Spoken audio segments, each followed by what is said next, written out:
silver heavyweight champion from Ugali, Nigeria, Efe, the silent roller, Ajagba. Welcome, Martin Bakole.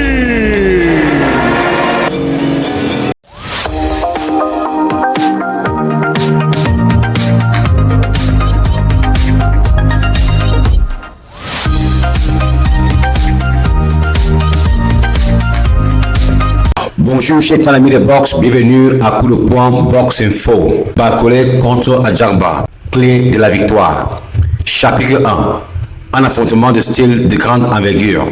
La catégorie des poids lourds s'apprête à exploser, alors que Martin Bakole et Efe Ajagba se préparent à s'affronter. Ce combat promet des étincelles. Les deux combattants sont connus pour leur puissance de frappe et leur style agressif. Bakole, prétendant congolais, sort une défaite difficile contre Joseph Parker. Ajagba, la force de la nature nigériane, cherche à consolider sa place parmi les meilleurs prétendants. Il occupe d'ailleurs toutes les bonnes places par rapport à Bakole dans le classement des meilleurs boxeurs au monde des organisations internationales de boxe. Suite à sa perte à Parker, Martin Bakole a été classé numéro 10 parmi les meilleurs boxeurs au monde par l'ABF. Bien loin derrière Efe Ajagba, classé numéro 3, après Delboy War Chisora, qui lui a sans doute mérité sa première place grâce à ses deux victoires consécutives et emphatiques. La première face à Joe Joyce, qu'il avait envoyé au tapis au 9e round, alors que sa survie sur ses rings ne tenait plus qu'à un fil. Et ensuite à Otto Wallen, qu'il avait également envoyé au tapis à 2 reprises. Selon une déclaration sur Sky Sport du 27 mars, Chisora devrait normalement être le premier candidat naturel et légitime à affronter Dubois le 22 avril, après cette confrontation tant entendue entre Martin Bakole et Efe Ajagba. Sous réserve des manigances de la boxe, Delboy Chisora devrait être mandaté pour combattre Dubois le 22 avril, et le vainqueur de ce combat affrontera le vainqueur du combat entre Efe Ajagba et Martin Bakole. Étant donné qu'il paraît un peu utopique d'envisager une éventuelle victoire de Chisora sur Dubois, beaucoup de fans souhaitent d'ailleurs conseiller Chisora de se retirer de ce combat de peur de le voir sa carrière sur une civière. Par conséquent, soit Efe Ajagba ou Bakole affrontera Dubois pour le titre de champion ABF.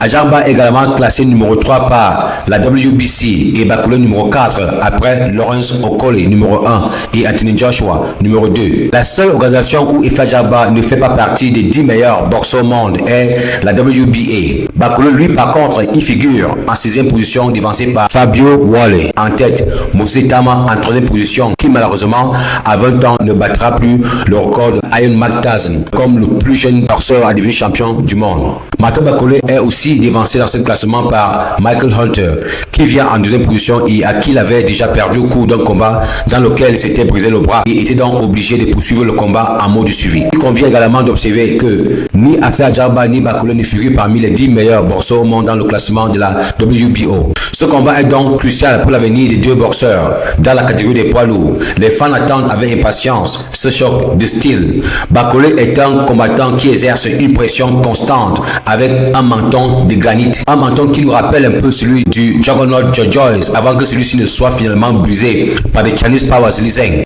Un menton bien plus solide que celui d'Anthony Joshua et de Dillian de Bonus Nature White. Afin de sécuriser sa victoire le 3 mai, Bakole devra chercher à s'infiltrer à l'intérieur de la longue allonge d'Efe Ajagba et à déchaîner ses puissants crochets. Ajagba quant à lui tentera de maintenir Bakole avec son jab et de placer sa droite dévastatrice. Ce combat a tout d'un duel acharné. La portée de la puissance d'Ajagba. Efe Ajagba est un spécimen physique avec son 1m88 et son allonge de 2m08. Il est une présence intimidante sur le ring. Ajagba sait comment utiliser ses atouts physiques à son avantage. Il combat derrière un jab rigide, cadant ses adversaires à distance. Son jab n'est pas seulement un moyen de mesurer la distance, c'est une arme fatale. Ajagba utilise son jab pour perturber le rythme de ses adversaires et préparer ses coups de puissance. Quand Ajagba touche proprement, cela signifie souvent des problèmes pour ses adversaires. Il a une puissance de KO dans les deux mains, en particulier sa main droite. Le pourcentage de KO d'Ajagba témoigne de sa puissance. Il a terminé 14 et 21 combats par KO. Bakole devait donc se vérifier de la puissance d'Ajagba dès le premier gong. Les vulnérabilités d'Ajagba.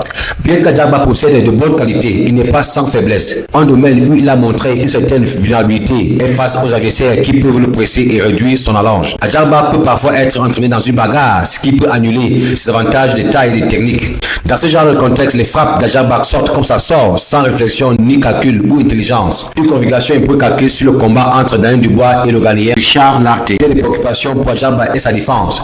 Il peut être sensible au contre, surtout lorsqu'il s'engage trop dans ses coups. Bakole est un contre-attaquant habile. Il doit chercher à exploiter toute faille défensive d'Ajagba. Si Bakole peut faire de ce combat un combat rapproché et brouillon, il augmentera ses chances de victoire. Une force de mobilité et d'agression. Martin Bakole est un combattant qui s'épanouit dans la pression et l'agression. Il avance constamment, coupe le ring et force ses adversaires à combattre à ses conditions. Bakole a un rythme de travail élevé et lance des coups en rafale. Il est implacable dans sa quête du chaos. Le style de Bakole n'est pas seulement une question de force brute. C'est un boxeur habile avec une bonne compréhension de la distance et du timing. Bakole possède un jab puissant qu'il utilise pour préparer ses combinaisons. Il est également habile à s'effrayer un chemin à l'intérieur où il peut déchaîner ses coups au corps dévastateur. Les pièges potentiels pour Bakole. Bien que le style de Bakole puisse être efficace, il comporte également des risques inhérents. Sa pression constante vers l'avant peut laisser ouvert au contre. Contre un puncher comme Ajagba, une erreur pourrait être fatale. Un autre facteur qui pourrait jouer contre Bakole est sa garde souvent trop abaissée et l'impact psychologique de sa récente défaite contre Joseph Parker. Ce fut une défaite à sens unique qui a vu Bakole arrêter au deuxième round. Il va donc prouver que cette défaite n'est qu'un accident de parcours et qu'il a la force mentale de rebondir. La feuille de route d'Ajagba vers la victoire. Pour que Ajagba soit victorieux, il doit utiliser ses avantages physiques importants. Il doit établir son jab tôt et garder Bakole à distance. Ajagba doit utiliser sa taille et son allonge pour dicter le rythme et la distance du combat. Ajagba doit également être patient et éviter d'être entraîné dans une bagarre avec Bakole. Il devrait choisir ses coups avec soin et chercher à placer ses coups de puissance lorsque Bakole est à portée. Si Ajagba peut mener un combat discipliné et intelligent, il a les outils pour nominer Bakole au point et remporter la victoire. Les clés de victoire de Bakole pour vaincre le géant. Martin Bakole est confronté à un défi de taille pour surmonter la taille et la longe des Ajagba. Cependant, Bakole a les compétences et la détermination nécessaires pour créer la surprise. Sa clé de la victoire réside dans le fait de transformer ce combat en un combat rapproché et brouillon. Bakole doit utiliser son jeu de jambes si possible et ses mouvements de tête pour entrer à l'intérieur de la longue allonge d'Ajagba. Il doit cibler le corps d'Ajagba avec des crochets et des uppercuts, comme c'est justement le cas avec Carlos Takam. La pression constante et incessante de Bakole pourrait épuiser Ajagba au fil du temps. Si Bakole peut résister à la tempête initiale et entraîner Ajagba en eau profonde, il a une chance de le briser et de marquer un arrêt tardif. Le poids de l'instant. Bakole et Ajagba apportent ce combat avec beaucoup d'enjeux. Pour Ajagba, une victoire serait un pas important vers une chance de titre mondial. Une défaite cependant serait un revers majeur et pourrait faire dérailler ses aspirations au championnat. Pour Bakole, ce combat présente une chance de prouver qu'il a sa place parmi l'élite des poids lourds. Une victoire sur Ajagba effacerait le souvenir de sa défaite contre Parker et le remettrait dans la course au titre. Les enjeux sont élevés pour les deux hommes, ce qui devrait donner lieu à un combat captivant et compétitif. Spectacle de puissance et détermination. L'affrontement poids lourd entre Martin Bakole et Ajagba est un match qui fait vibrer les fans de boxe d'anticipation. C'est un choc de style classique opposant l'agressivité incessante de Bakole à la taille, la puissance et les compétences techniques de Ajagba. Une chose est sûre, ce combat ne sera pas pour les âmes sensibles. Les deux combattants possèdent la puissance de terminer le combat d'un seul coup de poing. Attendez-vous donc, chers fans amis de boxe, à des feux d'artifice dès le premier gong. Alors que Bakole et Ajagba donneront tout sur le ring pour la victoire. Ce combat a tout d'un classique des poids lourds. Je serai connecté le 3 mai pour des commentaires en direct sur ce combat. Rejoignez-nous et vivons ensemble ces grands moments déterminants pour les deux boxeurs. Si vous avez aimé cette vidéo, n'oubliez surtout pas de vous abonner, de liker, même de partager. Votre soutien fera grandir cette communauté pour des échanges et points de vue encore plus fructueux. Mais si vous n'avez pas aimé cette vidéo, veuillez laisser en commentaire vos suggestions et critiques sur la manière dont nous pouvons améliorer le contenu et être prochainement à la hauteur de vos attentes. Sur ce, je vous souhaite une bonne journée et on se voit pour la suite. I'm out!